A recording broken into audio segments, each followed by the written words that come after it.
to Creation Wars 8. I am your host today. My name is Ollie Dale. I'm a master at the Arcanum. I'm in Auckland in New Zealand. Trey is obviously in Antarctica at the moment. I don't know if any of you guys have seen the photo he sent from inside the American plane that was flying him down. Pretty excited. I don't know. I'm pretty jealous. I wish I could go to Antarctica.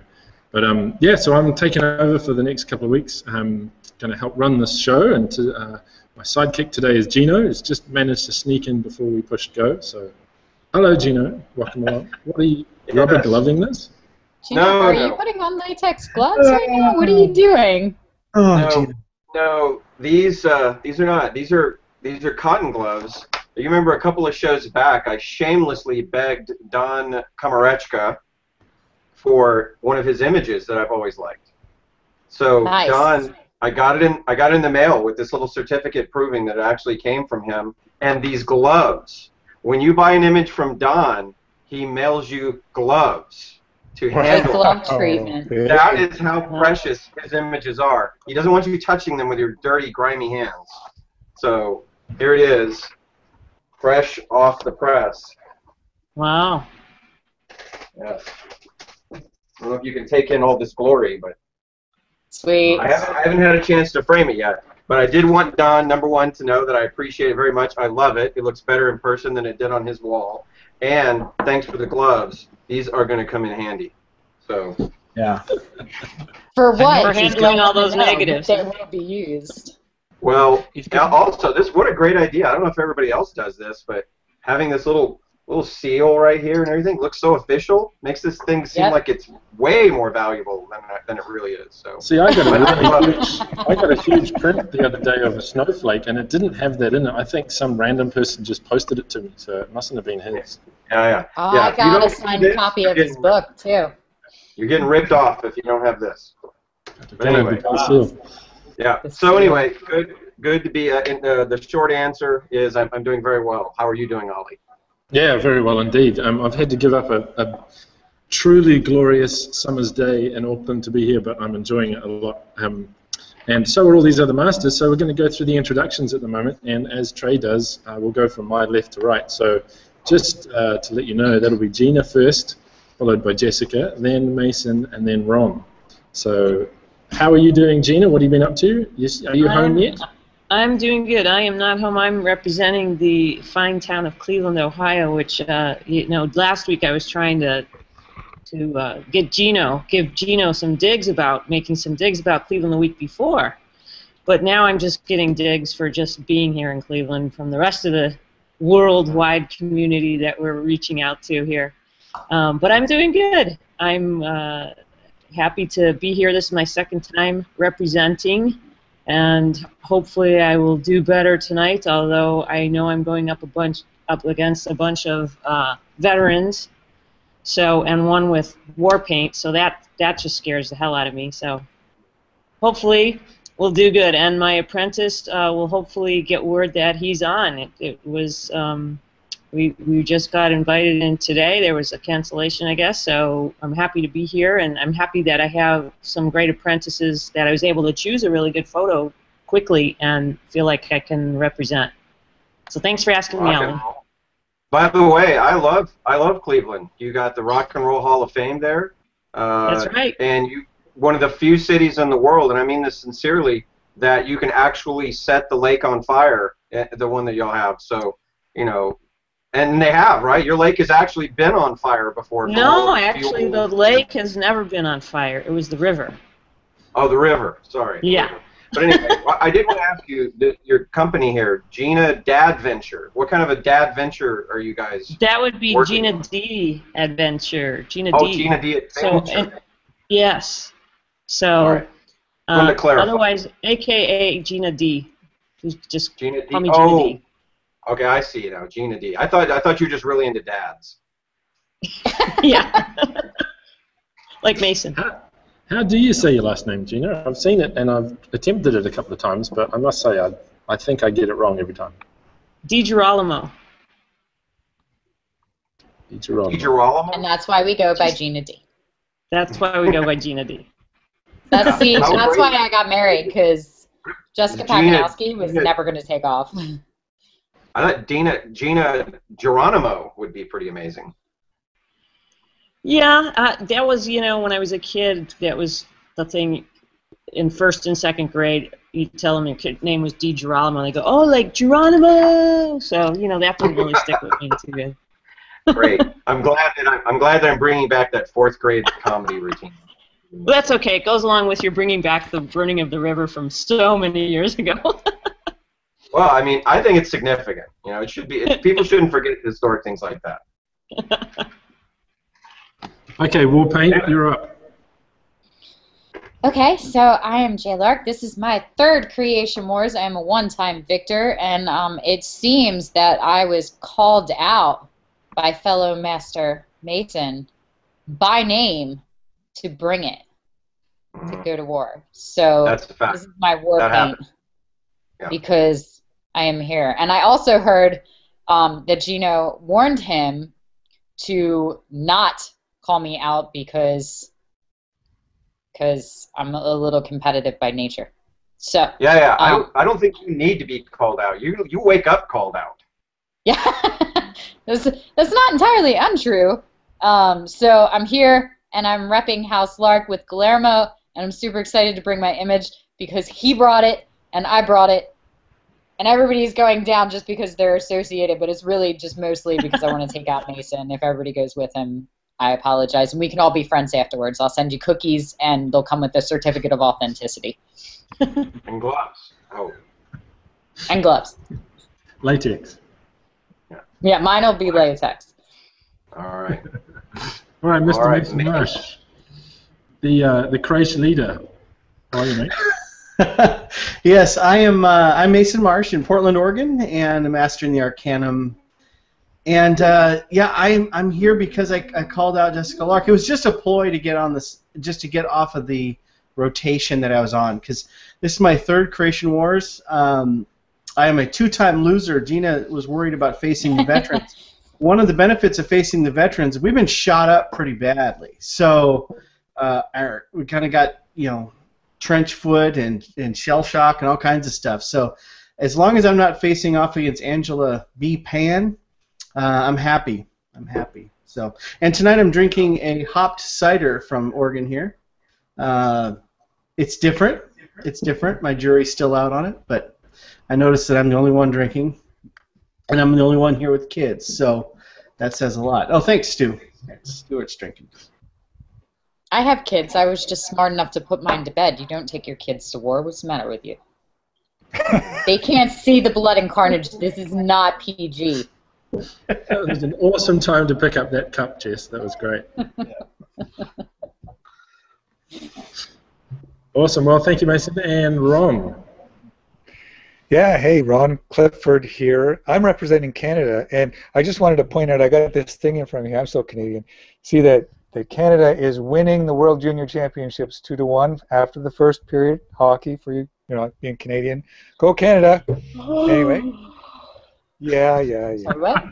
So I came in here because, just because there needed to be some stiff competition, and I thought I would bring it tonight. So I've been in the Creation Wars once before. What was that, Gino? I didn't hear you. I said, and nobody's stiffer than you. Behind the scenes, we have Stuart and Tiff. How are you guys doing? Good, yeah. I am drinking tonight Thrapple Dowser. And Thrapple is a Scottish word for throat. So you might hear someone say, "My throat is really dry," and you'd respond with, "Well, droon your druth with Thrapple Dowser, my good man."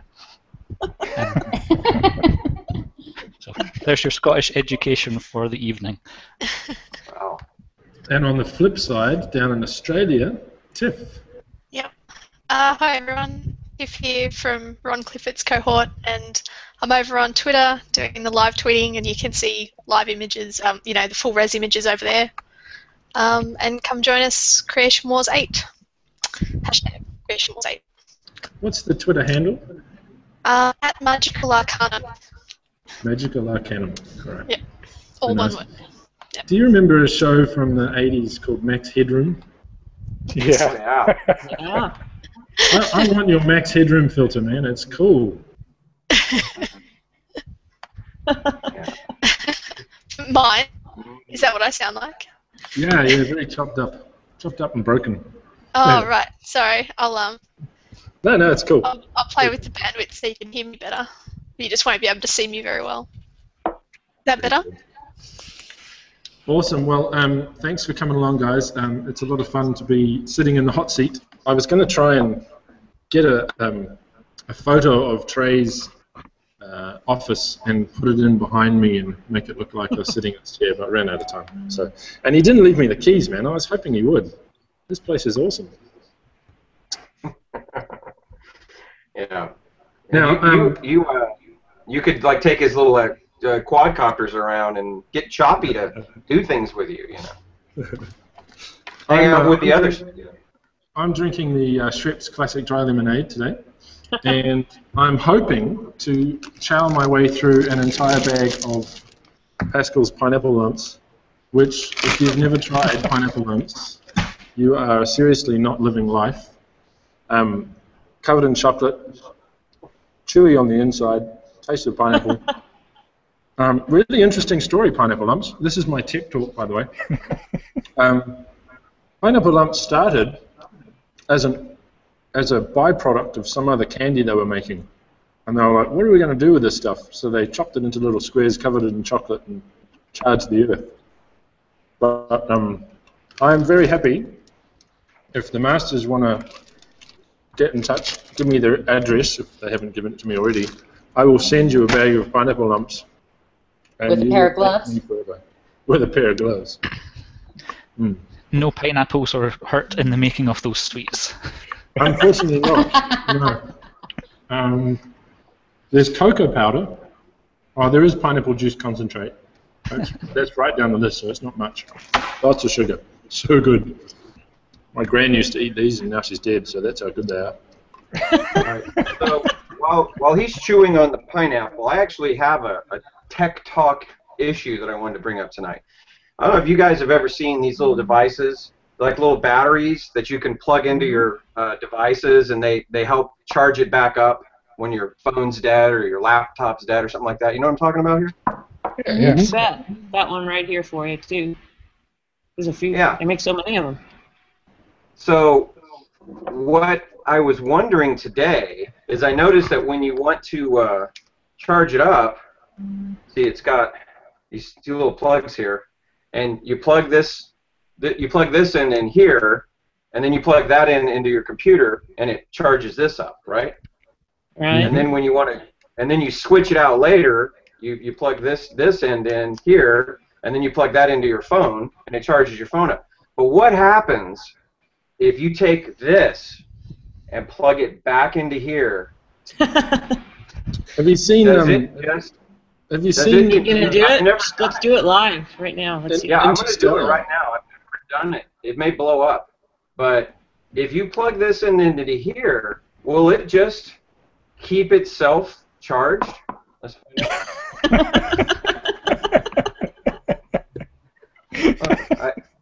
I mean, will this thing just perpetually remain in a charged state forever? I think that's exactly what it does, Gino. I think you figured it out. That's what I think. Yeah. Either that or that cord is going to get so hot it's going to light on fire. I've got to be honest with you, it's getting hot. We're just right letting now. anybody into the Creation Wars these days, huh? Well, listen, I don't so see yes. bringing. Yeah, that's a high-tech question right there, Lark. Don't be putting that down.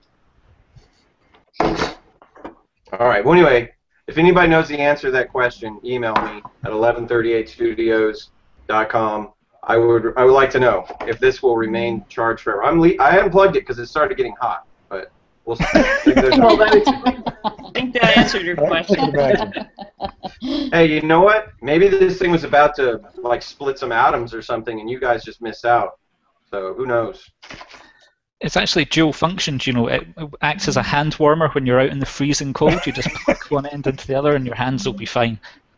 Actually, I think it's meant to be worn. I think it's meant to be worn around the neck to keep your neck warm in the cold. Well, I don't know, but I'll try it. Yeah, try it out, Gino. Yeah. All right. This thing goes egg during the show. Oh, wow, that's kind of hot. Yeah. Good. There's probably All right, so anyway, tomorrow at that's this tech talk. time there'll be a note on their website about not doing that. Right. Yeah. I hope I need to get 10% then.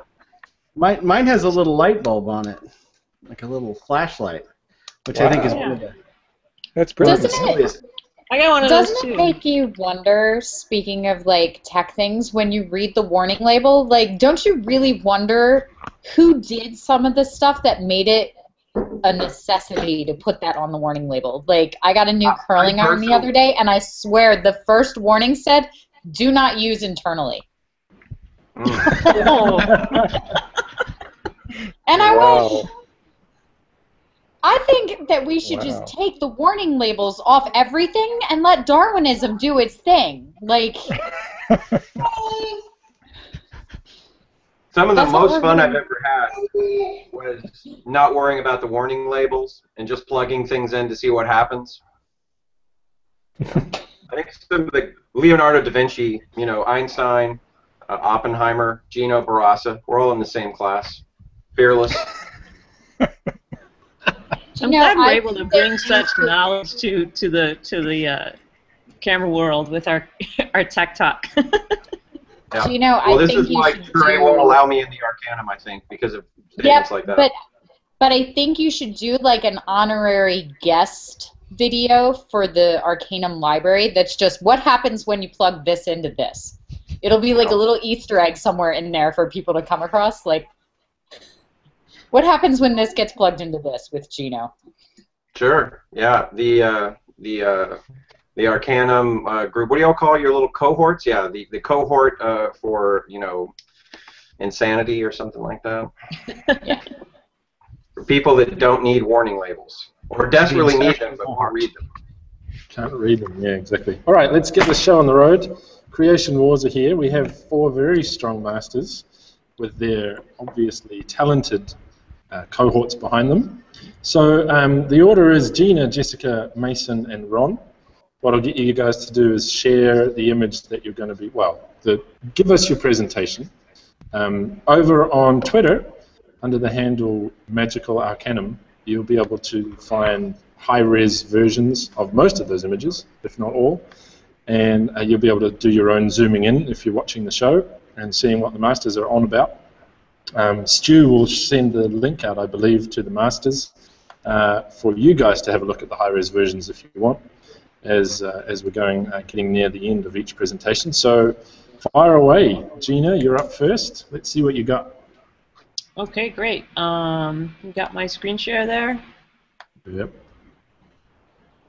Okay, so I'm just seeing you guys. But anyways, let me get over to that. I'm working on one laptop tonight, so a couple of windows got to go back to back. All right, so I'm presenting to you my apprentice, Bradley Smith. Bradley is a hobbyist photographer and a relatively new apprentice. He's just went through his level 4 critique about 2 days ago, and he and his wife do a lot of traveling, so he gets to go to some great places and bring me some beautiful images. I'll just scroll through some of the stuff he does, and he really doesn't have an interest in doing any professional work. He enjoys doing a lot of macro photography and also some composite work. But for I do a general photography apprenticeship here, my cohort's general, so he's pretty much bringing me a lot of his landscape work.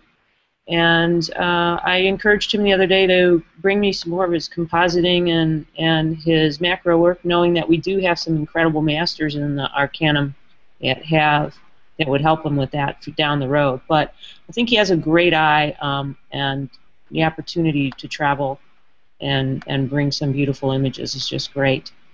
He likes to also do a lot of panoramic work, and he then does large format printing. And he's a dentist, and he puts them up in his dentist office, so it's really fun to see that. What I'm going to present to you tonight is this image right here. So if you want to get that high-res image up, Stu, this is the one. It's in the chat now for everyone. Okay, great. So this is an image from an area in Africa from some abandoned gold mines. And I was not familiar with it. He says it's a fairly popular area that people know about. It's the first time I had ever seen it. And I was really impressed with it. When I first saw the photo, I actually thought it was, somewhere in the U.S. from one of our horrible hurricane storm-ridden, outland beaches or something, but it's not.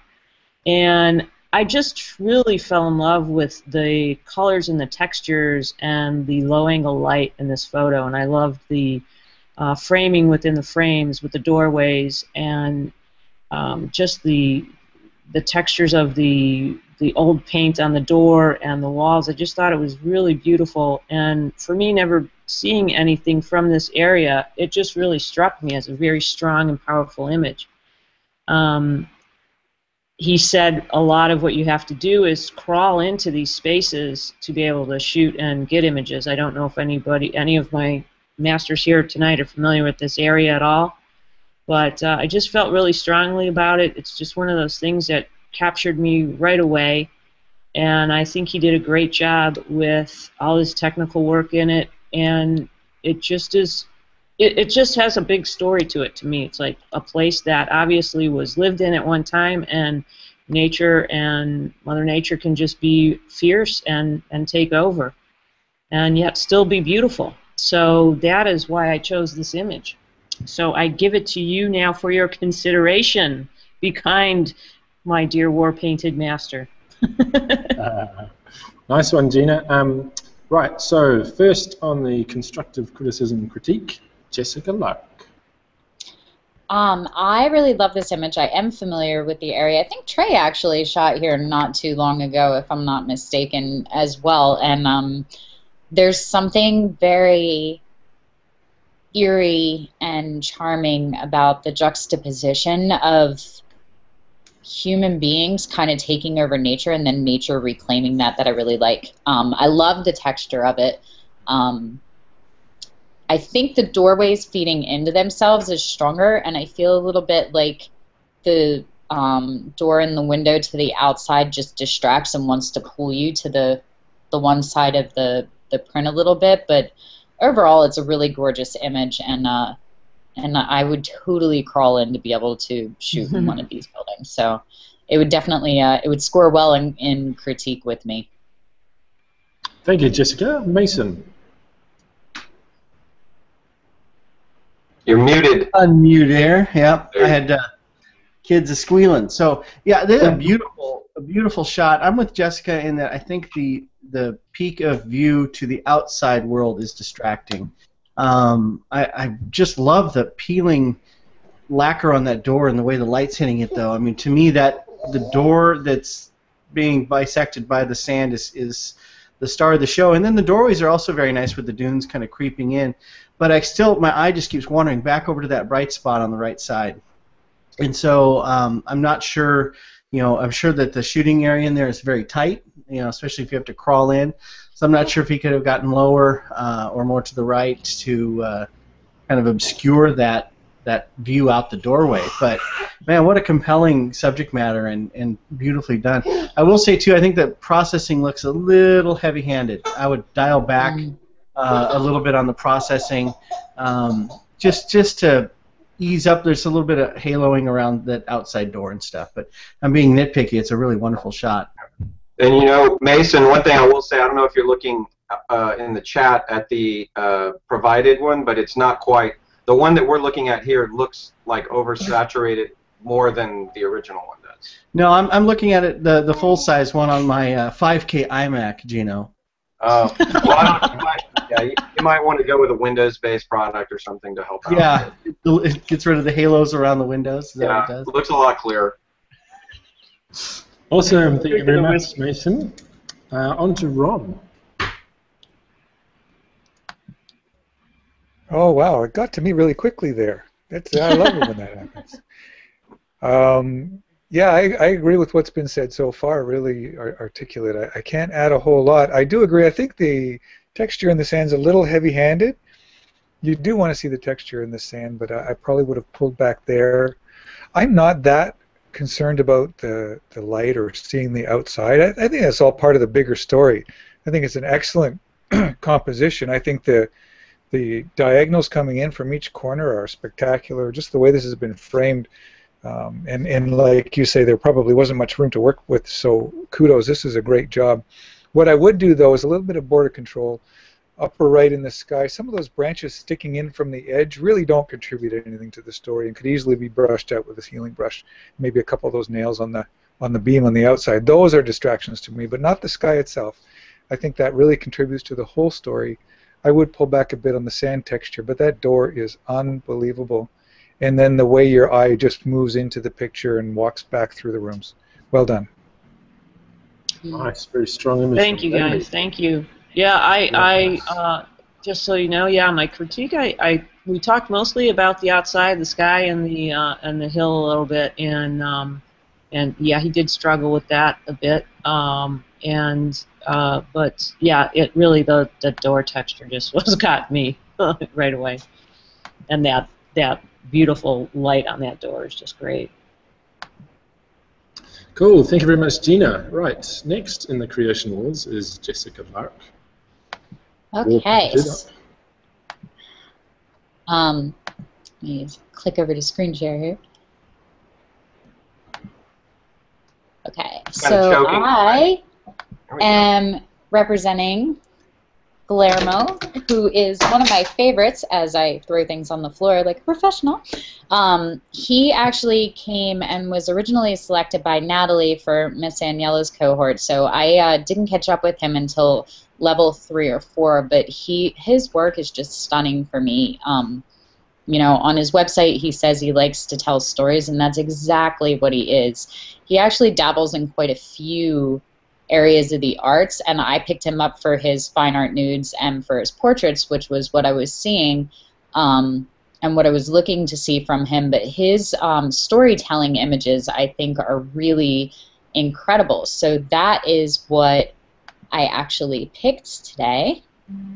Let's see if I can switch it to the right one. So this is one of his images. And this is the one that we decided to bring to the Creation Wars. And I don't even know what to say about it. I was talking to him about it because there's something about his work that is a little bit gritty and dark, and I really, really like that about his work. So I had him actually write it up, and I'm just going to read you what he said. He said, in the past 6 months, I've been moving from the U.S. to Europe, where I will be spending some time living, traveling, and working. The transition was tougher for me than I had anticipated, and I took to taking long walks, especially in the woods, as a form of personal therapy. The idea of the trail or path in the woods as a way of moving from one state of mind to another started to speak to me, especially those areas in the path where it transitions from darkness to light. I think those transitions are usually seen as a move from the dangerous darkness of the deep woods to the safety and openness of light. And as I started to work on images about paths, transition, and concepts of dangerous versus safe, I wanted to try to confuse the traditional idea of darkness equaling danger and light equaling safety. So I wanted to create an image where the darkness was the safe part because it was known, it was sharp, and it was clear to see. I wanted to take the lights and highlights in the image and create streaks and blurriness and a sense of moving into the unknown. On the technical side, this is a composite using 2 images, one of the paths I took on one of my walks, and another of a model I shot for another project a few months ago. I used luminosity masks in Photoshop to separate the areas of lights and darks and sharpness in dark areas, and streaked and blurred the light areas.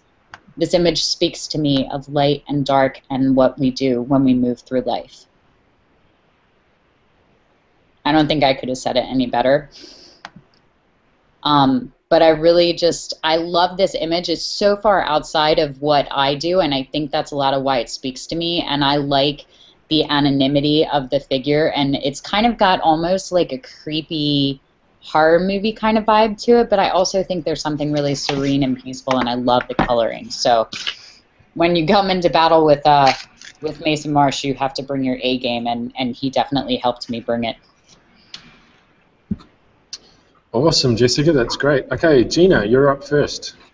Okay, yeah, this is a really, really interesting image. Like you said, it's something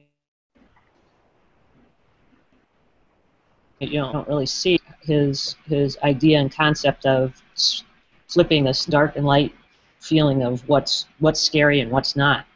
I love the color of the leaves and the sharpness of the leaves. And when I first saw the image, I appreciated the streaks in the upper part of the frame and the trees to the right side. But the only thing that was bothering me mostly is the streaks of light that are just about to begin on the grass that is in the foreground here, just as you're going about a quarter up into the frame.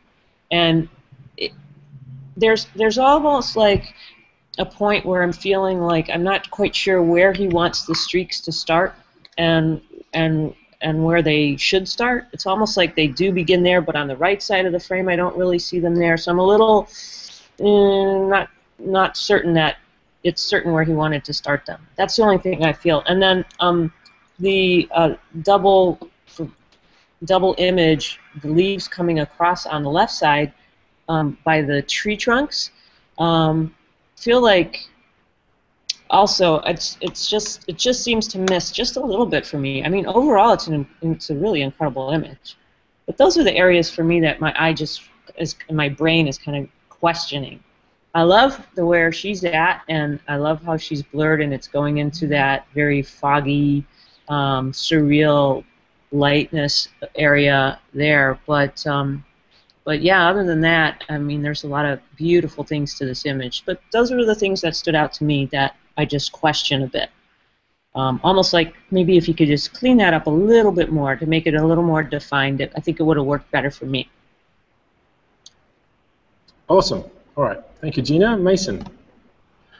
Yeah, it's really a compelling image. I talk with my apprentices a lot about when we're talking about landscapes, including a human figure, and I keep coming back to the figure in this. It's obviously a human, but he's applied some of this motion blur to the figure, which doesn't quite match with the motion blur of the light part. I get that. I get his concept. I just wish the figure had been rendered in sharp kind of silhouette. The streaks coming down from the top, I'm kind of with Gina on her feelings on it.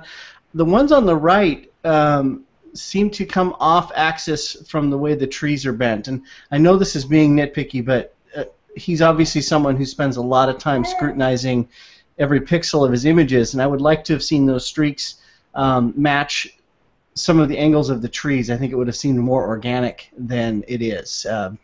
As it is, it seems very inorganic the way the streaks are completely vertical all the way across the frame. So just a few little things, but I do like the shot. You know, Jessica always brings her A game, and she's obviously got some talented folks.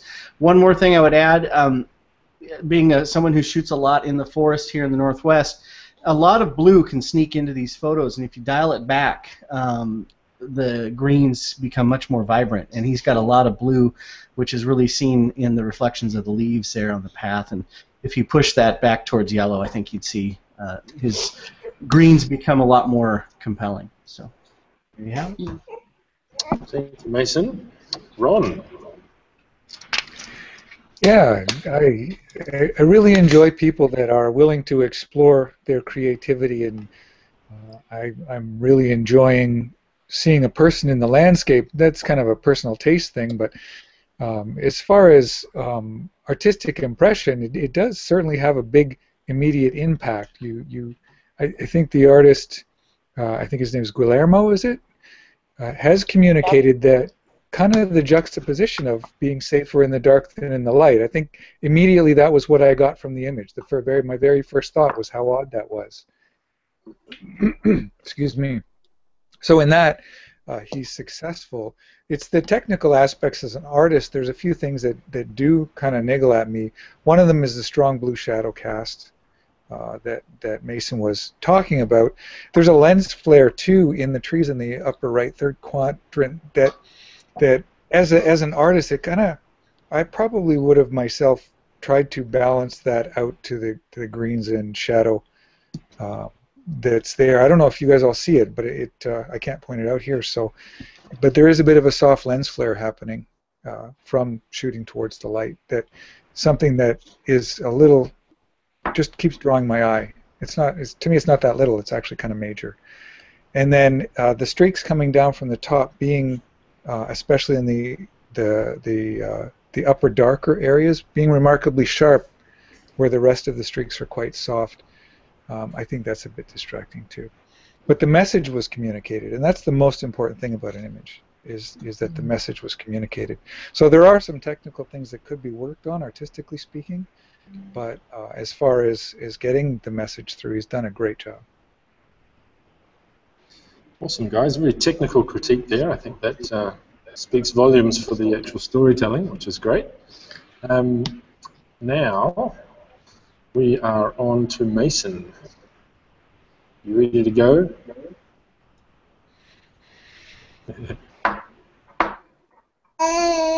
All right. I put out an assignment prior to the holidays to my cohort. I knew people would be slowing down for the holidays, and one of the things I've enjoyed with my cohort is our momentum, and I wanted to keep it going.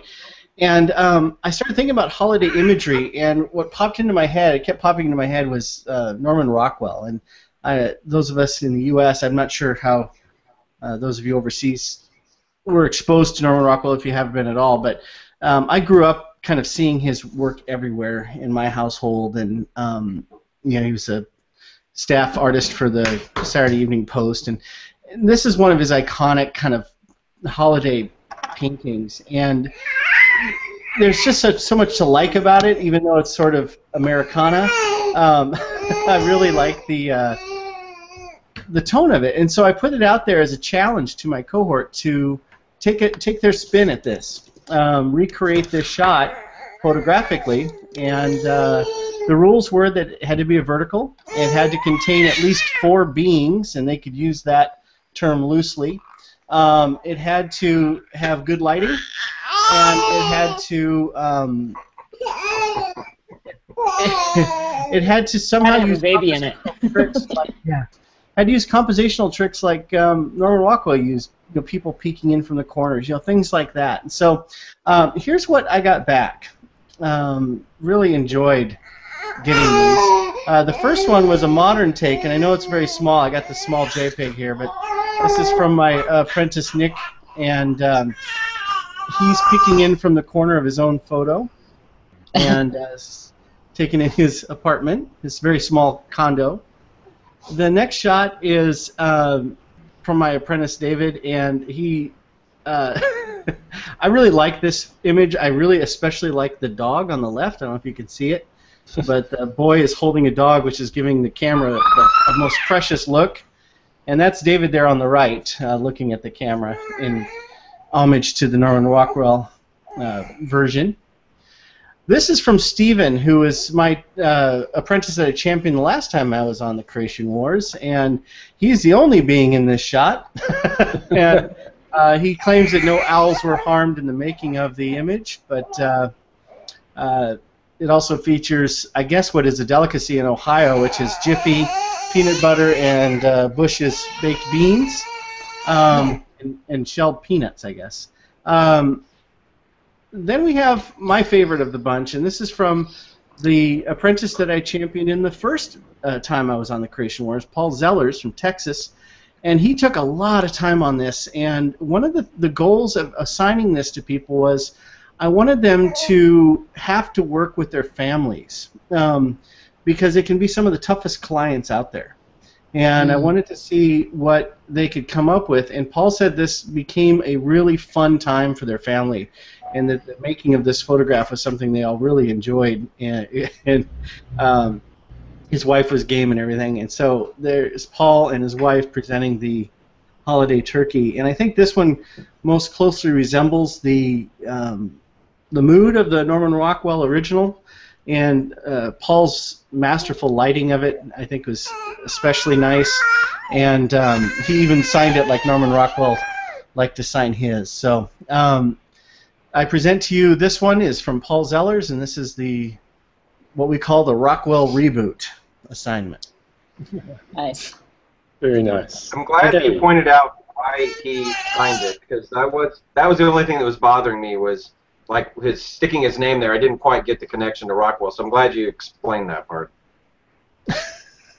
Anything for you, Gina.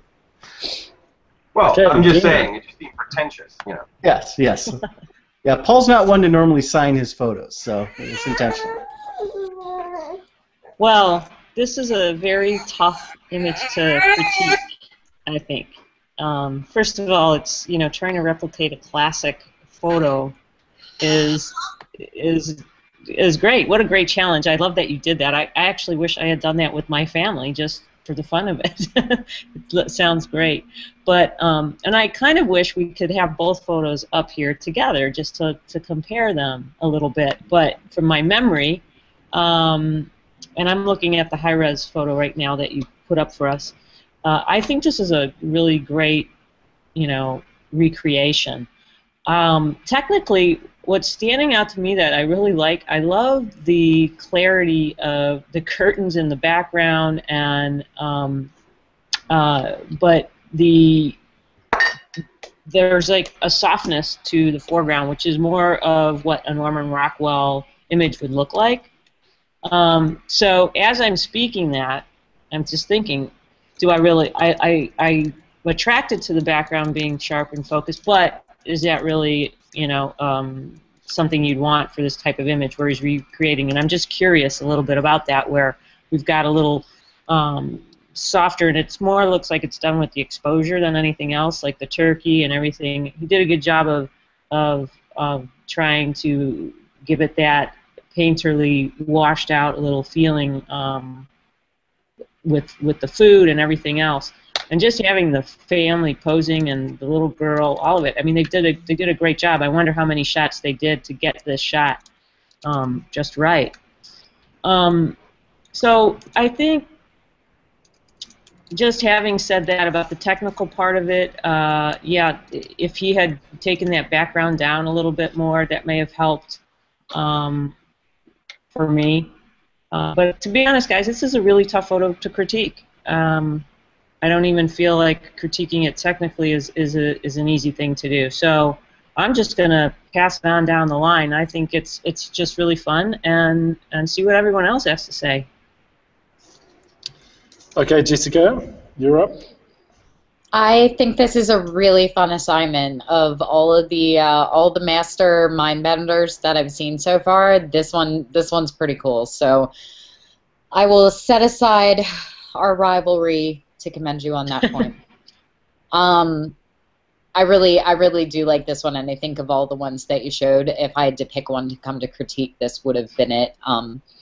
The retouching on it is a little bit overdone for me, but I also am granting it a pardon just because it's following the idea of the painting, and that kind of Norman Rockwell style, which I think that this helps it do. But as a photograph, I feel like it's a little bit over retouched. I'm a stickler for retouching on skin and skin texture, so that bothers me on a personal level, but I do think that it gets a pardon on this one alone. My attention wants to go right to the little girl that's cheesing. She steals the show for me. And I like that a lot. I would have liked if the curtains were softened a little bit, because I actually feel like they're a little more contrasty and a little sharper focus than the people are, and I feel like they should be the star of the image. And I think with the light source being behind them, that it would be, you just want to almost go behind them and look to the window instead of to them. So that would be my major critique for it. But overall, I think it's a really strong image for the thing. I mean, it's not better than mine, but you know, second is really the best you can do at this point.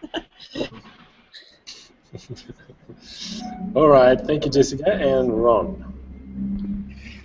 Yeah, I really love this challenge. It was brilliant. And looking at the image, I think they've done a really successful job. Seeing it without even understanding the background, I would have understood that this is very Rockwellian, that this is in the style of. Norman Rockwell. Even though it's in the style of Norman Rockwell, the signature still draws me. I'm wondering if Norman Rockwell really would have put it right there, but maybe he would. It's tough when we have to deal with what we are given. Like, this is obviously where they're going to dine, and so the curtains are part of that whole thing. So as much as I might like to see them a little softer, it's not such a big bother for me. I would like to have seen her lifting the turkey, and I know that probably would have been a real challenge to have held that long enough for someone to get the right picture. And in the spirit of keeping it, and I'm pretty sure, as I recall, the original image, the turkey was up in the air, being held up. And that's the first thing I noticed about this one, that it was down on the table. Technically speaking, I would also shuffle, like I got this whole balance thing, a little too much of everything to the right, and I would have shuffled the couple at the back a little to the left, just to give it a little more balance. But like everyone has said, this is a really tough shoot. It's a really brilliant takeoff, and you know, it's going to be a tough one to judge, I got to say. Technical aspects aside, they did an excellent job at producing a Norman Rockwell-like image. Awesome. Yeah. Thank you very much, Ron. That's what I got. And the other masters, that's great. I know that my own opinion doesn't count, but I just love the cheeky look.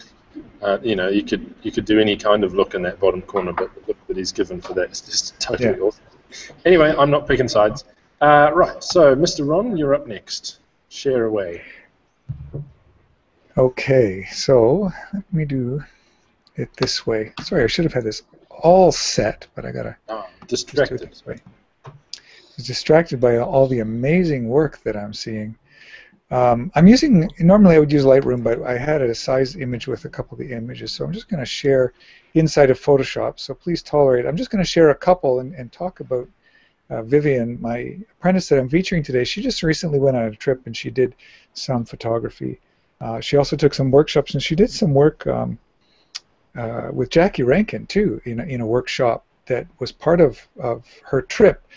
And she came back, and I just want to share an experience that apprentices watching are going to have, and pros watching are going to have, and the people in the room have had, is that you go on a trip and you're in this phenomenal landscape, and you shoot, and at the end of the day or the end of the week or the end of the 3 weeks, however long it is, you come home and you put them on your computer and you take a deep sigh and you want to cry and you say, I'm just crap.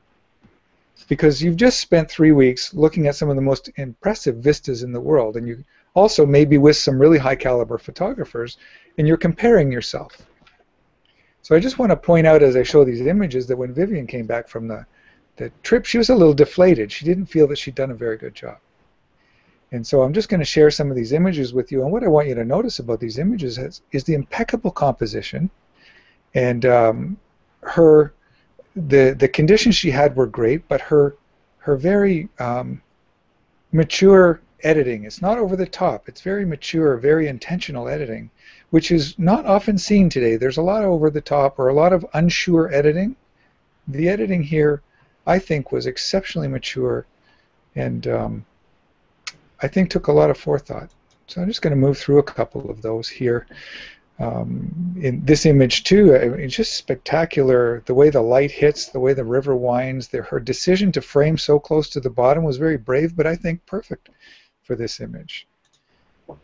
She did this one here. I think the most creative image she's probably produced since we started in the cohort, but she's getting totally soaked with water and sprayed, and her lens is soaking wet, and she's hand holding, I think she's on a boat. But still get the picture. I mean, this picture is art. It's phenomenal. But as a photographing critique, I'm sure it would be quite criticized for not having very sharp, crisp center of interest. And so I wanted to highlight a different one. But I think this is an extremely beautiful and powerful image artistically. And this one too, where she got a little more creative and she was willing to go over the edge a bit with the color transition, but I think it worked remarkably well in this image, and just pulls your focus right to the bottom, right to this apex of the image. And when you try to get out of this image, it just keeps pulling you back down. And I think it was a great editing choice. But the one I have for submission is this one here. And let me just pull this into full screen. and talk about it here. And the reason I love this particular image is that what I was talking about, the mature decisions in editing this image. You know, I looked at this and I thought, wow, I would be so inclined to start working on the clarity on the mountain and maybe really creating more definition of that silver sliver of light, which seems to be a theme in many of the images she had. She's got great vision. Pushing the water down and really focusing on that sky is actually a difficult thing to do in the field when you're on location and you want to try and get everything. Very mature editing decisions and cropping decisions here. And I think this is a beautiful piece of art. And the fact that she restrained herself from over clarifying the mountain range and letting the storm clouds speak for themselves just shows where she's come as a photographer and as an artist, being able to present something like this with such beautiful depth and story. And so this, I'm actually glad I was last, so we can all agree that this is definitely the best image of the bunch, and I'll always save the best till last. Awesome, Ron. This work's amazing. Love that presentation. I mean, it's being completely unbiased. It has to be possibly the most beautiful country in the world. So she's done a really good job of capturing that. And Gina, you're up first with your critique. Yeah, well, in the spirit of Jessica, it is a beautiful image, and it's the second best one that I've seen tonight. So, anyways, no, it is beautiful, and it's very powerful. The weather is extremely powerful in this image, and I love how the sunlight is just creeping along the top of the clouded area, as if there is light beyond the storm kind of feeling. I really like that a lot. I like the blackness of the two foreground mountains and hills on the left, the little islands. That's really lovely too, and the stormy area. It is incredible, and I do agree it is brave to do to frame it in this way. For my initial sight of the image, I did not even recognize the water at all. It took me a while. My brain was a little bit, what am I really looking at here? Is it clouds? And then the mountains started to appear to me, and then the water finally came through to me. Technically, I think it's well done. It feels a little too blue to me in the mountains. I wish they were maybe a little less blue, but I guess with the blue sky peeking above it, I guess it could be acceptable. But it's the snow itself I'd like to see a little bit sharper, crisper. Perhaps like the far left side mountains in the distance have that more black and white, definite snow-covered peaks that look really interesting to me. And I feel if it was a little less blue, I would admire it even more. But I think it's a strong image, and yeah, definitely a good second. Ron, great job. Fighting words. Okay, Jessica. I gotta tell you, I'm gonna be really honest. I was really shaking a little bit as to whether or not I was gonna take this with this second to last image you showed. I thought that one was stronger than this one. This one's not doing it for me. But I'm also not a landscape photographer. I agree with Gina. I think it's really blue. I would have liked to have seen a little more white in the snow and just a little more contrast, I think, in the tops of the mountains. But that said, I do think that this image has a sort of grandeur to it and that sort of breathtaking quality that you get when you stand and look at something really expansive like this and realize just how small and insignificant we are in the world. Like, this is one of those things that makes you realize, like, we're not much bigger than the ants. So I like the magnitude of it in that, and I do really love that it's kind of this dark, stormy, gray kind of feel, but you've got the silver lining on the clouds, and you have this this sort of almost ethereal light coming through with the fog and the mist and the clouding that I think makes it a really interesting dichotomy between the softness of the clouds and the harshness of like the angles of the mountains and the structure there. So I do like it, but I don't think it was the strongest in the ones that you showed. So I'm feeling confident about first place now. Monkeys. Okay, thank you, Jessica. Mason. You know, I've led a lot of landscape workshops over the years and shoot mostly landscapes, and I would say if you put 100 dedicated landscape photographers in front of this scene, 80 of them would say, "Man, the light sucks." You know, oh, the mountains are obscured. Oh, we came out here to see those mountains. And 10 would see the light, and this is about the light, and it's coming down and hitting that water and that nice stripe. And I agree with Ron. She was very brave to leave that small sliver of water in the bottom, but that's the subject for me, is the light hitting that water. It's what grounds the image. The mountains are really just the canvas, you know, behind this. And I find it beautiful. I agree though with Jessica. I think the waterfall shot right before this was stronger. It was more compelling for me because of one, it's a more difficult image to get. But you know, do we take images for other photographers to enjoy, or do we take images for non-photographers to enjoy? And I think if you showed this to someone who wasn't a photographer, they would go, "Wow, that's really wild. Where is that? That looks really kind of otherworldly." And it's not a traditional landscape photo. It's not a beautiful sunset or striking, you know, rainbow or anything crazy like that. It's kind of one of those off days where you make lemonade, and she really did. And she was, I agree, Ron. I think she could have gone crazy with the processing, and she held herself back. I'm not a big fan of frames or little borders, but I kind of like it with this one.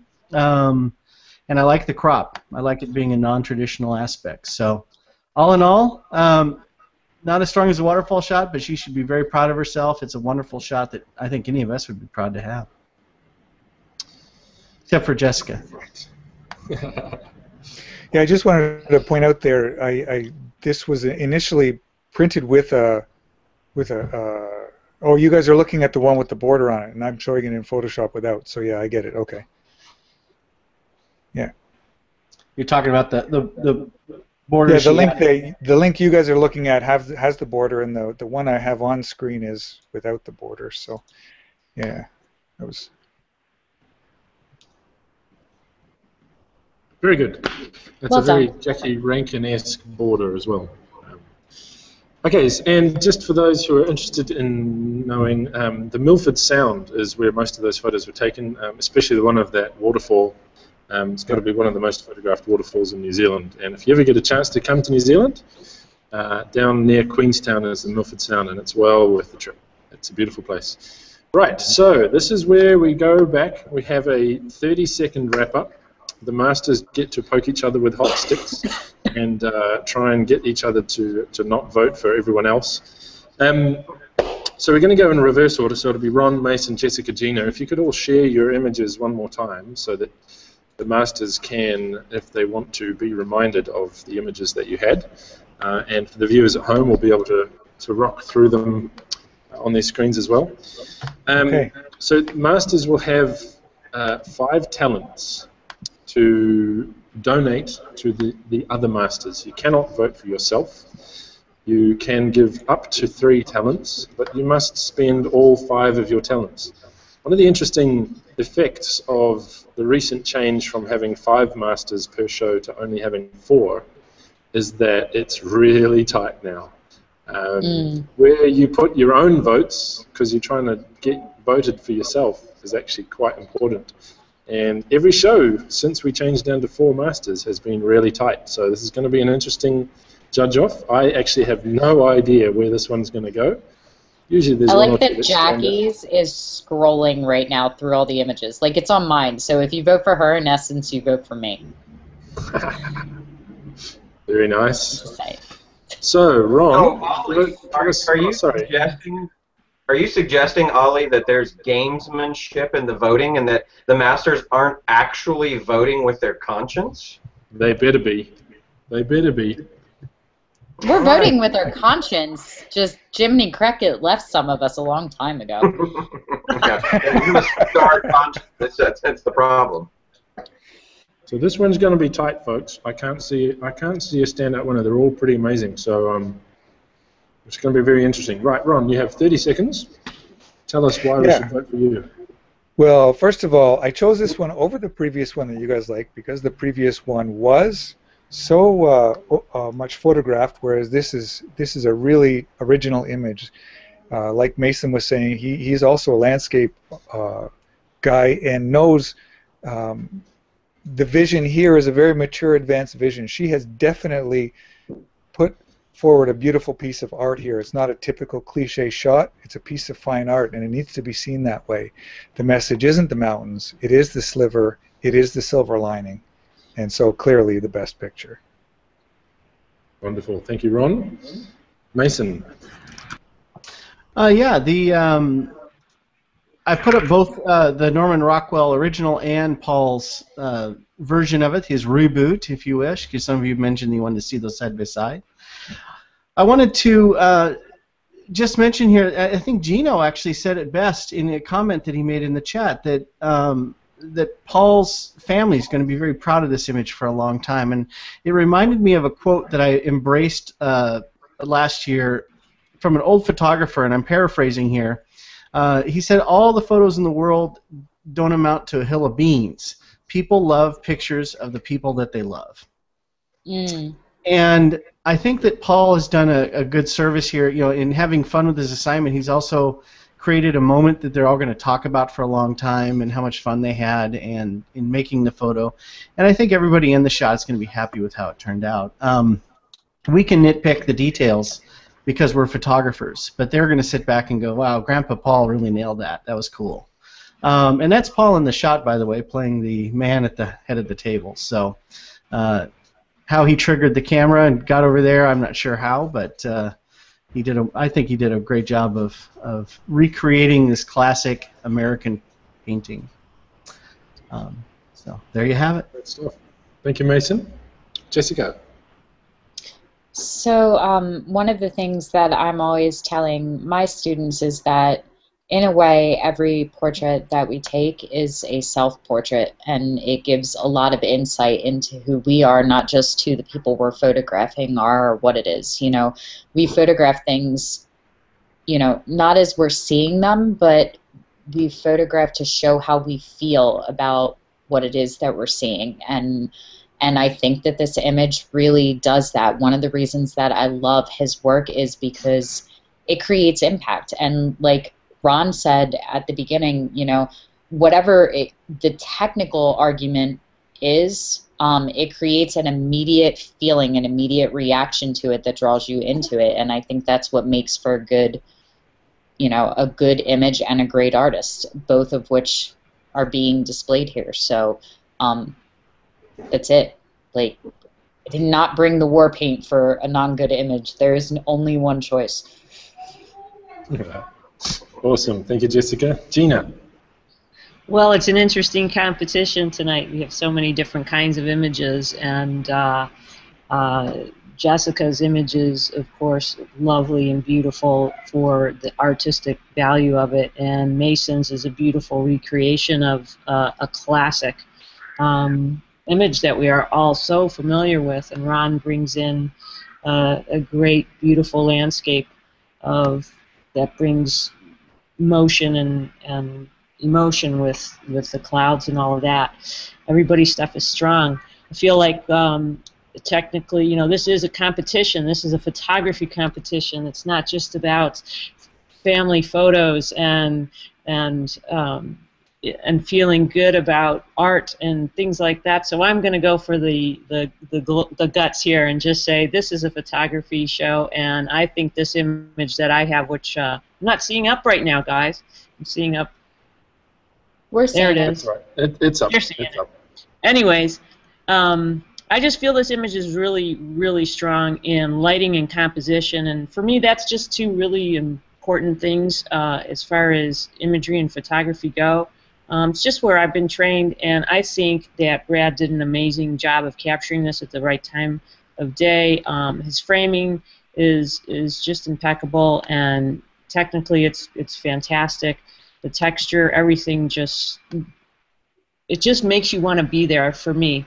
And that's what photography for me is making me want to be somewhere, and having a story behind it. I feel like it has a really strong story, and while the other images are great, I just feel like mine image here of Brad's, it's not my image, but Brad's image is really strong, and I hope that you guys can see that and vote my way. Thank you for your consideration. Lovely, lovely. Right, I'm trying something new this week. I'm honoured to have on the show this week Jessica Lark, who at about this time in every show gets a mention, but she's actually here with us today. And I've tried to make this Jess-proof. Can I go back and edit that once I submitted it? Because I think I just messed it up. I think you possibly can, but I will go and double check and see if you did muck it up. I've sent you guys a link. Gina, let me know, because you had two different names come up. I don't know which personality you are. So. Yeah, I've got it. Okay, good. Yeah. So I'm using the power of Google Forms this time to see if I can outdo. You actually put the Jess-proof voting machine. Thanks. Yep. I'm gonna muck it up just on purpose. I was really excited to send you my answer in Latin or runes or something. I was gonna find something entertaining to send. Did you sign it as Warrior Woman? Yes, I did. You gave away 12 points. I know. I told you. You only have 5. You have. Hold up one hand. Not 12. Where did you get 12 from? Did I see all that? There we go. I got it. You got it. We're set. I'm seeing this live. Mason, you're going to have to re-edit your entry, because I only have a total of 4 points. So I'm feeling rather dumb. I don't know where the link is to the forum. I sent it to you in a little chat window, one of the back phone windows. Oh, okay. So it's not in a notification. It's in a bat phone. Let me find my bat phones. He doesn't even know how this process works. I'm pretty sure he just got dequalified. Okay, so it's not dequalified, not disqualified. I don't have a bat phone from you.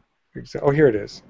Now I got it. How about you guys figure out Photoshop and you can't vote 5? I mean, it's amazing. Every show, it's like this. What we need. Yourself, eh? What we need are white gloves to more accurately count on our fingers. I feel like that would help. That's where the. Maybe that's the function in the Arcanum. I'll just teach basic 5th grade math to masters. Finger counting math. Yeah. We're artists. We're definitely. Math was not one of the strong suit for the artistic crowd. I'm just being clear because I see the thing. You don't vote for yourself. You put a 0 in yourself, right? That's right. Put a 0 in your own column. Yeah. Okay. Okay. How much pain did that cause you, by the way, Jessica? When you put the 0 next to your name, how much visceral? I didn't. Pain? That's how we got 12 points. I gave myself 3. But to be fair, I gave everybody else 3 because that means you gave all the rest of us 3. That's great. Yeah, it is really hard. As much as it is, the part that is really painful for me is trying to decide who gets them, because everybody really does bring their A game, and it's so hard to look at an image and compare the image Gina brought to the image that Mason brought, because they're such different genres. You can't just compare based on who has the better portrait. It's really hard for me to look at a landscape and look at a still life kind of shot and look at a portrait and look at conceptual and then compare them to each other. Yeah. Does anybody else feel that way? Because I feel that way every time I'm on here. Yeah, I feel that way. Definitely. Okay, so while Ollie is over there counting to 5 4 times, we can have our little chat here. You know, we'll leave this show out of it, so you don't have to speak to anybody that you're facing right now. But feel free to stab previous masters, people in the back. Without, we don't have to name names. But don't you guys? I mean, you guys are all so gracious, and you're all slapping each other on the back and saying how great the images are. I mean, haven't you seen some of these shows where you just thought that's a terrible image? That's a terrible image. Why is this image being put on this show? Well, I wasn't slapping Mason on the back. I was just putting a kick me sign on his back. There's difference. Yeah. Because I think most of the images, you know, that you see on here obviously are pretty good. But there's been a couple of them that I was like, you know, if my mom put that on Instagram, I would call her and tell her to take it off, you know. But you guys are all just glad-handing and telling each other how awesome you are. So, you know, is that just professional courtesy, or do y'all, you know, are you just really... I just can't believe, Jessica, you're just not that nice. So it's got to be just professional courtesy, right? It's the subtleties that go on. Yeah, at the same time, you know, like, everybody has to have standards. Like, it's not fair to hold them to unrealistic expectations that they can all be as awesome as me. So, you know, I just judge them on where they... No. You're just trying to help out. I like to play a lot more egotistical than I am, but I think that Trey's been very clear that there's no room for ego here, and I actually get really, really defensive when I hear people put down newer photographers because they're not up to par, because they're learning. So I believe that anytime the masters come to the Creation Wars, that they're picking the best image that apprentice has shown. That's just showing where they're at now. Yeah. You know, and I would hope that if we did a Creation Wars where all the masters brought their best work, I guarantee you all of us would come to it the same time next year and go, I can't believe I used that image. You know, because it's part of the growth process. And I think that it's like part of the creative syndrome we all suffer, where we think our work's really good at the time because this is our standard that we've worked up to of the quality we can present. And as we learn better, we do better. So then we look back at that and we think it's not good, and it's just because our standards have increased and our ability to photograph has increased and our ability to retouch has increased. So now our standards are higher, so that doesn't hold level, but we have to remember to judge people at where they are, not where everybody else is around them. Because nobody's above you, they're just further on their path than you are. I think if we did one with it was all masters, it'd get pretty bloody. We'd all be getting hurt and crying in the corner because our egos would get so, not our egos, our lack of ego. It's easier to represent somebody else's. It's easier to represent somebody else's photo. That's a good way of putting it. I like that you said it like that. If it were all masters, and so you could take the gloves off, you're not worrying about crushing some poor little guy that just bought his first DSLR, but you were all like, it's Ron Clifford and a bunch of other professionals, you know, just take the gloves. Would you guys actually take the gloves off and just say, wow, that sucks, or whatever? Well, it depends. Are they Dawn gloves? Because if they're Dawn original gloves, I might keep mine on. Yeah. We'll show up the blood better. Clifford, what were you going to say? Oh, I just said that I would come with water-based war paint. I wouldn't, because I'd be crying and the paint would just be like dripping off my face.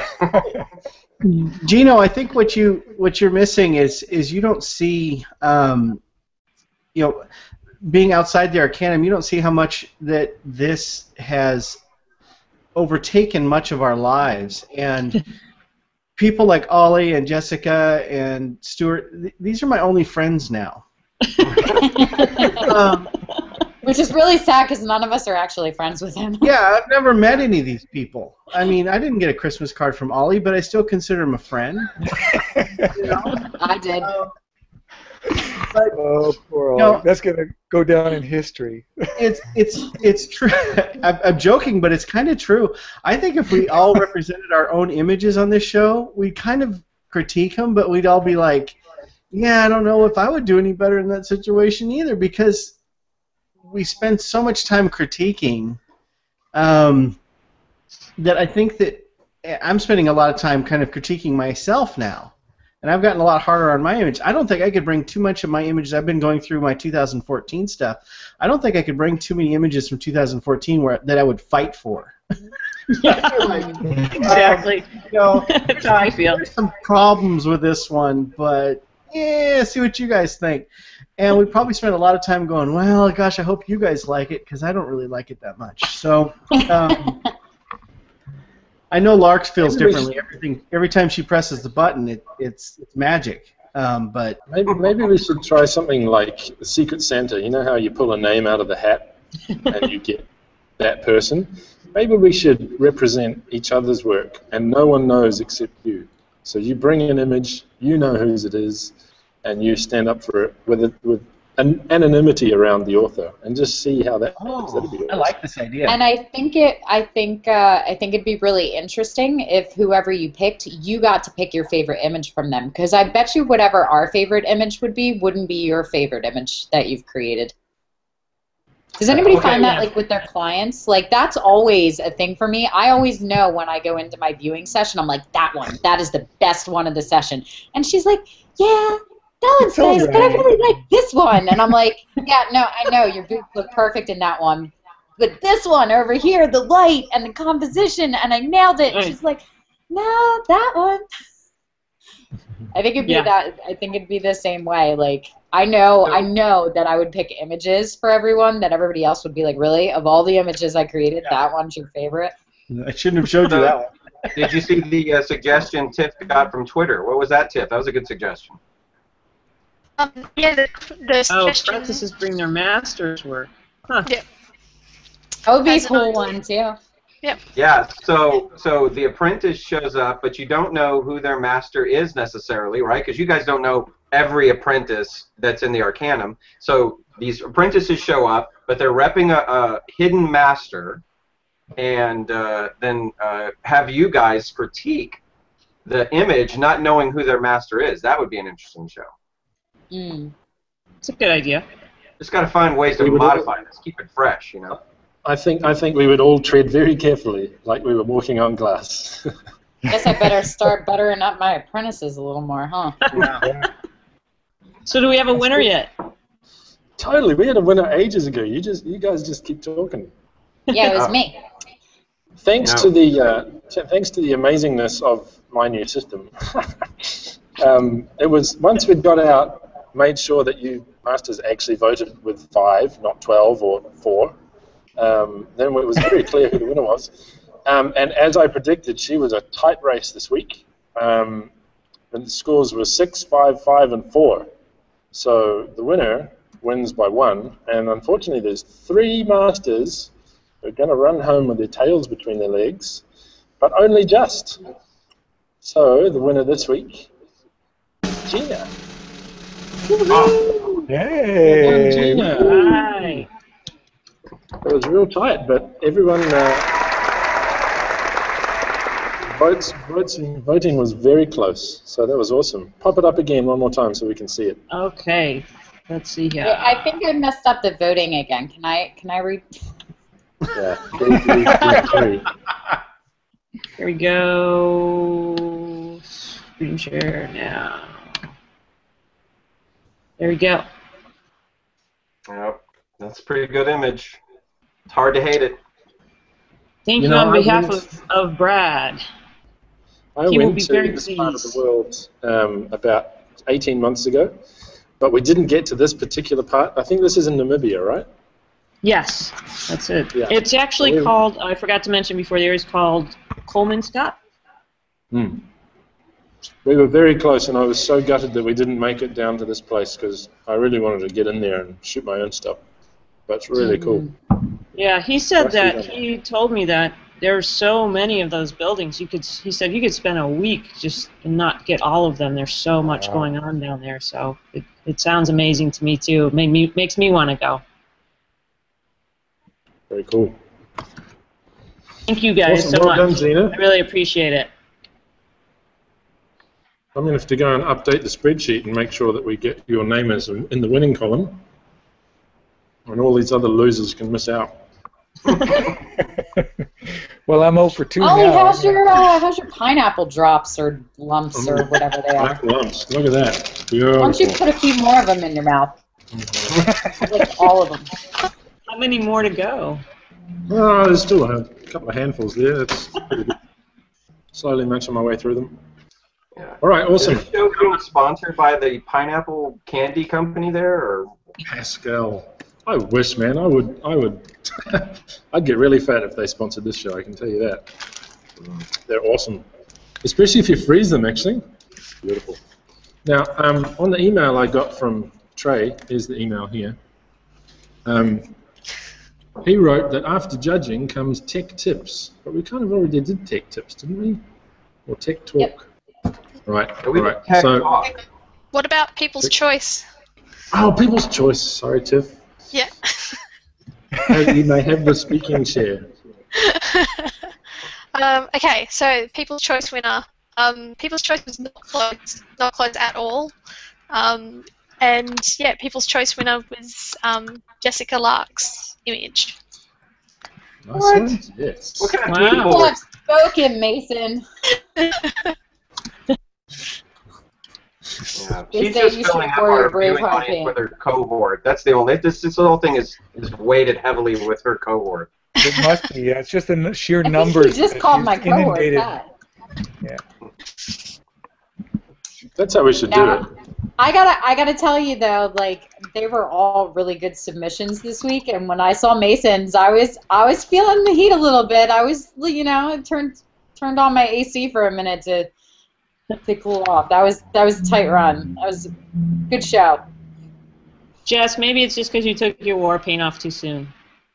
That's what. Well, I took a piece off through everybody's submission. Did you see that? It was one piece per No, I submission. couldn't. Yeah. It gets less as we go on. Speaking of the after show, that's about to happen. Thank you. So I was just going to say one thing there, Ollie, if I could. When I begin to share those images, I'd mentioned that we all go out in the field and we see great vistas and we beat ourselves up and we say, oh, I'm crap, and we come home and we say, I've got nothing to show for it. And what happens after we sat on them for a little while and then we look at them again with fresh eyes and edit them is we often have done a much, much better job than we first gave ourselves credit for. And that was obvious in Vivian shared 20 images from that trip. And she was convinced she didn't have even one. And every image, you go through her album, and every image is like that. So I just wanted to mention that, bring that back around, that we're hard on ourselves, and we're really hard on ourselves when we're with other professionals and in a place where the grand vista could never be really fully realized on a single digital file. But when we look at them later, we realize that, you know what? We haven't done too bad at all. Hey, Cliff, do you think that maybe a little bit of that is also the effect of, because this just happened to me. I just got back from Big Bend National Park, and I'd never been there. I'd seen all these great images, and when I got back and I loaded them all into Lightroom, I felt the exact same way. I thought, I didn't even process one of them because I was just like, oh my God, these don't look as good as I thought when I was taking what I was seeing. I'm not seeing it here. And then once I actually got into it and started processing them, I was like, no, some of these really are really good. But that image, the way Lightroom was showing it to me, just didn't have it. It needed the work. So when you initially look at your batch, images, it can be kind of a letdown because they're not as good as what they're going to be after you're through with them. And that's true too. We are dealing with raw files that our camera is processing with as much digital information, and it's up to us to bring the image to life. So yeah, definitely that's part of the equation. I think it's just it's so, when we're out in these incredible places, it's just so overwhelming to all our senses, and we wish we could bring that all to the photo, and it's just impossible, But we create something else beautiful out of it, like Gino was saying. Once you get into that, spend some time and create something from it, it'll never be what we are actually there looking at and feeling and seeing, but it can be something beautiful in any case. Yep. Yeah, there's an image. I'm terrible at sharing screen, but I'm going to try it. And what do I press? When I press show screen, I get... Trey hates me because I for multiple reasons. Can you see this picture of all these people on the side of the mountain? Yeah. Yep. Okay, so that was a big group. That was about half our group, and we're halfway up here. But let me see if I can find this one. This is Santa Elena Canyon, and when I took the original shot, it didn't look like this at all. Obviously, a lot of these colors and everything were heightened up with some luminosity masking and whatnot. But We might not be seeing the images switched to. We're still seeing the group. Oh, really? That's because the message that's up in front of Yeah, there's a I'm wondering how they got full that screen. billboard up there on that mountain. So you're seeing the last image, not this one? Yeah, click full screen and it'll probably kick in. Click full screen. So we can see message. Yeah. No, that's weird. We're seeing it, but I don't think he's seeing it. Yeah, his toolbars aren't showing up, so what he's done is he's shared the application and not the desktop, because Adobe just can't deal with that. Yeah. It's not you, Gino, it's Adobe. Yeah. They're being nice. It's totally you, Gino. I'll tell you the answer. There's a really, really, really easy answer to that. When you do screen share, click full screen and then switch to your application, and it will all work nicely. All right, so I'm going to click entire screen. That's right, full screen or desktop. Switch to the application, and you're going to be good to go. Can you see it now? There we go. Yeah, hey, that's pretty awesome. All right. So anyway, this, of course, obviously didn't look. The whole thing was kind of, muted, and you couldn't see the greens in the water, and the yellow reflections coming off of the sun setting in the background didn't really show up in Lightroom. And I was initially just very disappointed. I was like, oh my God, all those beautiful colors that were there, I don't see them at all. And then after, about 15 minutes of working on it, then I could pull all the colors out, and obviously this is a little bit extreme. It didn't really look quite this blue on the sides of the rocks, and the reflection wasn't quite that bright, and probably for most of you masters, this image is a little over-processed, but I like it. That's the way I like things. Yeah. And so this one was another one of doing light trails around the canyon as cars were swinging into the canyon. But I just really didn't see any of these images looking very good at all or even worth processing until I got into it. And then I had a lot of fun with it. So yeah. I think that Lightroom does a bad job, not to its own fault, but like you said, it's raw data, and it just doesn't show up. And so your initial impression when you see your images can be a little deflating at first. Yeah, Stuart just reminded me that we should be sharing images as masters, so if you guys can all get some images that you want to share. Oh, look, there was me. Thanks, Gina, that was awesome. I completely agree. I've done the same thing. You get back from your shoot and your images are so deflating that you just kind of put them off. Trey puts them off for a whole year. You must be so disappointed. He must come back just completely deflated, yes. Come back deflated from Antarctica, I dare you. Right. Gina, have you got some stuff? Yeah, being in my time zone and all, I'm going to have to pass on the sharing of images tonight. I'm going to have to get going. But I really, really had a blast. I'm going to let you guys share the rest of the images. I do want to say that we're missing an exciting hockey game. That's where you're really going. No, I'm not actually. There's only 1 minute and 39 seconds left according to my thing. It may already be over and hasn't caught up, but Canada's winning 5-4, so it may go into overtime. The Russians came back. Hey, just like the cat. But I had a great time, and thank you. I'm just gonna unfortunately have to head out a bit early. All right. Well, take care, Uncle Cliffy. Okay, we'll see you later, Gina. Take care, Ron. Bye, all. Bye. Bye, Ron. Okay, Gina.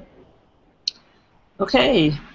So I don't do a lot of still work, guys. I do mostly video, which most of you know, some of you don't. So just going to share a little bit of one of my recent projects. I do a lot of stuff for small businesses and events and things like that, and a lot of it is pretty low budget stuff. But one of the things that I just wanted to share was, there's so much great equipment out there now that makes it easier to shoot some higher quality video stuff. And one thing, I recently got a slider, which has helped me quite a bit. And I go out and I shoot by myself most of the time. I don't have an assistant with me. So I did this little piece on a shopping area in Las Vegas, Nevada, and I don't need the music. So hopefully you're not hearing the music. Are you hearing it? Nope. Mhm. Okay, good. Let's do it this way. So, Gina, are these pictures that move? These would be moving pictures. Is it like the talkies? These are like the talkie pictures. Wow. Yeah, so I was just going to share, if you notice the foreground sliding, it really adds a lot to the work, to the production value. And just for people who do want to shoot video and stuff, when you have movement like this, it really adds a lot. And these were unstaged people. I was just out grabbing them as they'd walk by. I'd just start rolling the camera and getting some stuff. And some of these shots are even done with my iPhone. This is slow-mo iPhone stuff. So yes, I use it for professional work as well. So it's just fun stuff that I like. I love architecture. I love movement and trying to grab things at the right time of day. My background is doing a lot of studio work and television shows where I got to really stage everything and work really hard at getting the shots composed right with the actors and doing things over and over in retakes. But it's cool that we can now do stuff on our own with the kind of tools and equipment that are available to us and do what was termed guerrilla filmmaking, just going out there and shooting. So this is what I do most of the time. So Gina, that's my share. Gina, do you have some tutorial videos in the library on doing this? Yeah, I'm going to be actually starting to do that. Been talking with the guys. Let me just stop my share. Been talking with the guys about bringing more of that in. And yeah, so I'll start uploading some tutorials on editing and everything. And that's really the focus for me as the future of my work in the Arcanum. And hope to, and I know Ollie's interested as well, in doing video and cinematography for people. So nice. That's my passion. What is that software that you were just doing your editing in there? That's Adobe Premiere. Okay. Yeah. So it's great because you can bring in Photoshop, bring in things in layers, and again, just like everything else in the Adobe Suite, everything's easily integrated, which is really nice. Yeah. Mason asked what camera you were using for the most part for your video. That was my Canon 60D. Nice. Nice. Mm-hmm. Very cool. Yeah, I've got a D800 and I've never once used it to shoot video, and I feel like an idiot. It's kind of like owning a Lamborghini and using it to store tools in the trunk in your driveway. It's Right. Yeah, it's funny. A lot of people. I'll just go out and shoot shots. Just go shoot landscape and video of stuff more so than stills, and I love doing it. So I'm kind of building up my own little library of B-roll footage to pull from, which has been fun. And even like I said, even with the iPhone, with the slow-mo on the iPhone, it's always fun to go out and shoot with that. Sweet. Thank you, Gina. Jessica, have you got something to share? Yeah, of course. And I didn't just pull it up a minute and a half ago either. So this one's one of my new favorites. I'm going super professional and sharing from my Facebook. Not only am I sharing from my Facebook, but I'm sharing from my Instagram feed on my Facebook. But this is one of my most recent images that's been been getting quite a bit of fondness, and I'm super excited that I got to shoot her, because this is actually my makeup artist. Like, I am just surrounded with good-looking women that happen to work for me, which makes it really easy to do my job when I have an off day. But it took me 3 years to talk her into coming in and getting in front of the lens, which was really impressive, because she's just knockout gorgeous, and she's very fierce as a person, and very sure of herself and very confident. So I really love that I got a little bit of a softer side with her. And then I'm going to show you something that I'm working on that I'm super excited. So I had all of my friends over for my birthday weekend, and I just pull all my favorite creatives. So you can kind of see the beginning of this is that's my other makeup artist, Remy, and a couple of the people that come and hang out and work for the studio. She's working with chicken wire. This is actually the skeleton for a dress that we're making for a character shoot we're doing with a character whose dress is entirely made out of books, and we had all these antique books dropped off, and we were finding like old handwritten letters that were in them from like the early 1900s. Like, the books were like really early, so some of these letters and stuff we were finding were 40 or 50 years old. So you can kind of see like the whole dress is chicken wire, and then being decoupaged over with newspaper before we add the booking, and it looks like there's all these like pages like ripping up off the edges of the dress. So it's been a work in progress the entire time, and you can kind of see like the edgings of the pages lifting off the gown. So it's this huge gown, and then when we're all done with it, the concept is this girl in this library, and the entire library is on fire, so we're actually setting the gown on fire with all of these pages and stuff. And it has been like a 2-month project to build this freaking dress, and it's finally starting to like have some progress. I'm super excited about it. So I'm hoping in like Creation Wars, I don't know, like 15, 16, I can actually share the images from the shoot. And one of my apprentices in the Arcanum is actually playing model for said shoot. So it's a collaborative effort.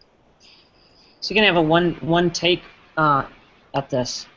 Yeah. Setting this thing on fire.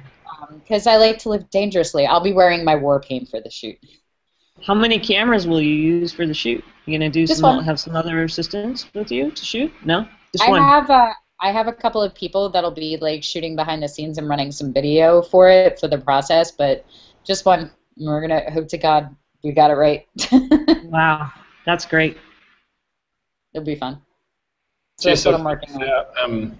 I understand why your images get so much attention online. It's definitely the fact that you include so many flowers in them. Yeah, the flowers. That's what it is. The flower. That's what one of my apprentices said that in one of the critiques, and I can't even remember which one it was, but he was like, well, I mean, if I was like one of those people whose Instagram was full of nothing but naked girls, I'd have a bigger following in my social media. And I just looked at him until he got what he said and who he said it to, and then I demoted him 5 karma points. But he wasn't wrong, was he? Well, I mean, no, but I still, my hot naked girls look way hotter than your hot naked girls. Yeah, that's my theory. You can definitely ruin a portrait of a beautiful woman. Listen, boudoir photography. That sounds like an episode of Creation Wars. Yeah. Boudoir photography is a lot like sex. The better your reputation and the bigger your equipment, the faster she gets out of her clothes. That's how it works. Wow. Is that on your business card? Yeah, it was for a year. But not anymore? How come? Now it just says, take them off. Now you just cut right to it. Yeah. Subtlety is obviously a thing of mine. Awesome. Hey, Mason, have you got something to share? Yeah. Let's see here. I kind of going along what Ron was talking about. When you go out and shoot in RAW, I went out. There's a park on the southern Oregon coast called Shoreacres State Park, and it's got a geologic formation that's tilted. So when the waves come in, they'll splash up in the air, and it's pretty dramatic. But the conditions have to be pretty rough for the waves to get truly gigantic. And I've shot them out there many times. I've probably photographed at this location, 60 or 70 times. And every time the waves are really enormous, it's really stormy, of course, and it tends to be really rainy. And I was down there for Christmas, just a few days before Christmas, and we went out there, and the seas were running about 20 feet high. And they were coming and crashing, but it was also raining about an inch an hour and blowing about 60 miles an hour. And so I battened down the hatches and made some shots. And when I came back, I didn't like them at all. And this is one of the raw images. And talking about when you look at your raw images and you just sort of kind of like, oh, I'm glad I was there. At least I got to get really wet for nothing. But I processed it. I actually came back to it. I was going to give up on these, but I came back to it and processed it, and wow, that's the wave. Now, for perspective, those are people right there. That's a person. Those are people there. So that wave is probably 100, 120 feet high, where it's crashing up and exploding there, and the waves coming in are breaking probably 30 feet high. So it's a really dramatic spot, and it's a gorgeous location that I'm deeply in love with, but it's also a spot where people go out and get these types of photos. I mean, I'm standing in a viewing area next to a bunch of people with iPhones and video cameras and all of that, and so it's not like I worked real hard to get the shot. Honestly, I just suffered a little. It wasn't hard work, but it comes down to the processing, and there are a lot of images out there from this location of big waves on blue sky days. And for me, I really like this shot because it looks stormy, because it looks wet and rainy and especially foamy.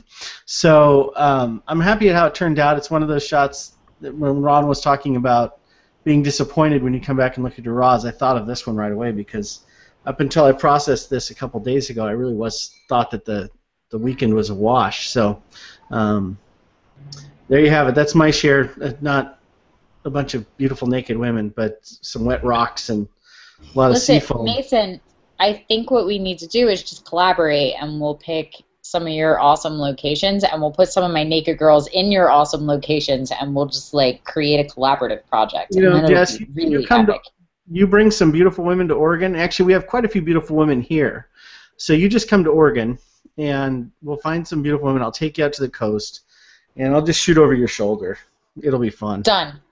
All right. Let's do it. I'm going to DM you after this. I'll come and video it.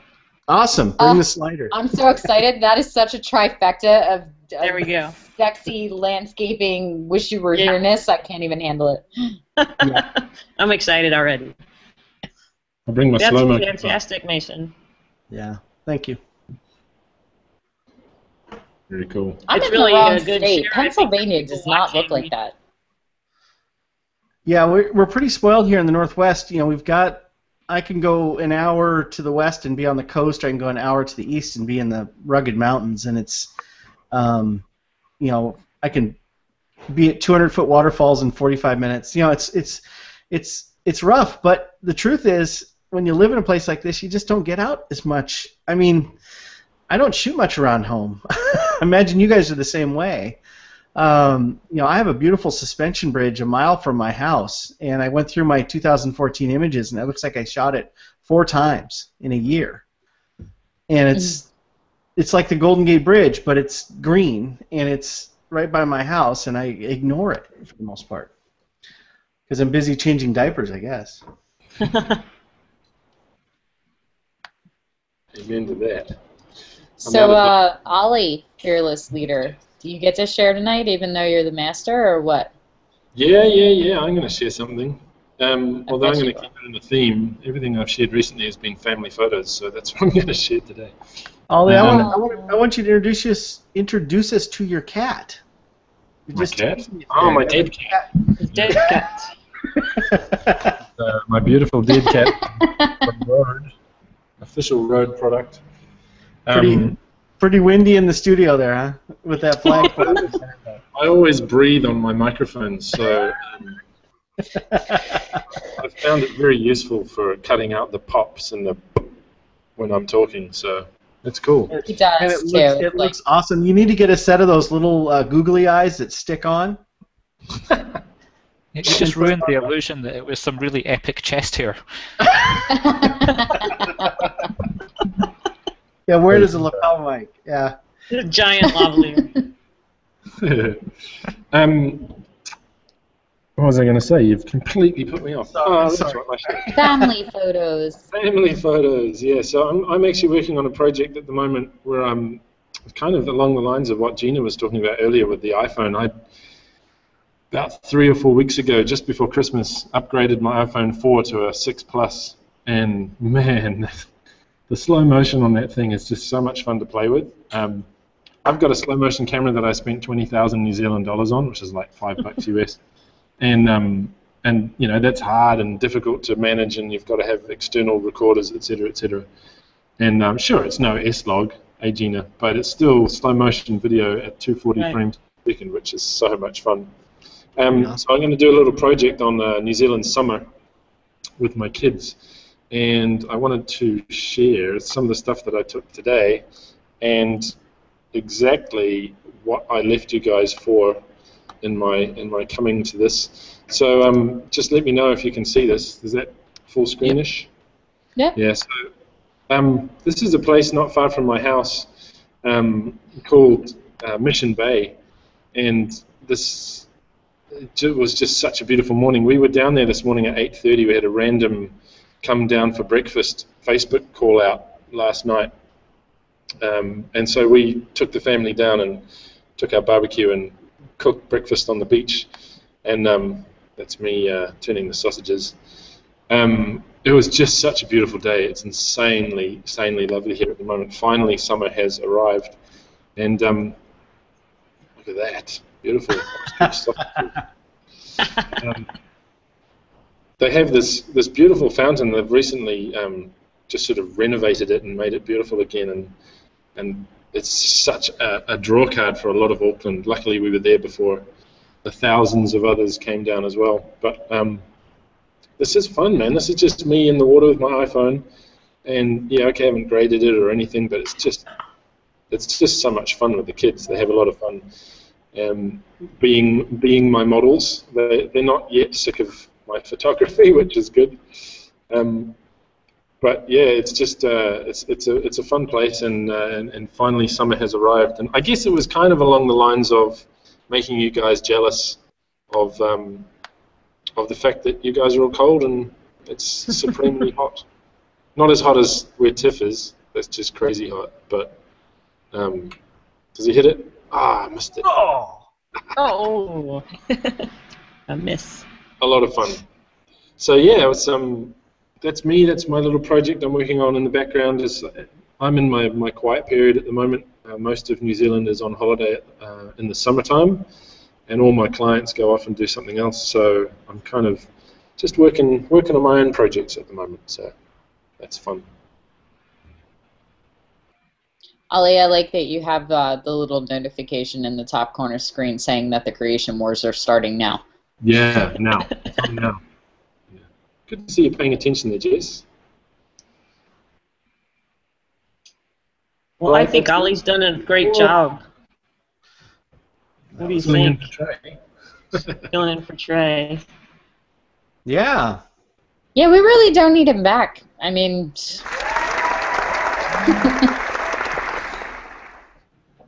He could just send his images and Ollie can show them. Yeah, not bad for a pirate. Well, it's been a lot of fun. I think we'll close off the official part of the show and we'll go into the after party for all those watching live. That's your benefit. But yeah, it's been a lot of fun. Next week, I actually can't cover for Trey because I'm working, ironically. I've just said all my clients are away. So I believe Stu and Gino are going to run. So that's going to be a bit of fun.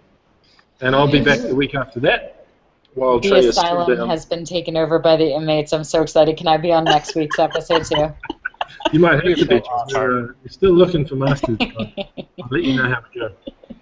But thank you all for putting up with me, and well done to Gina. Thank you, guys.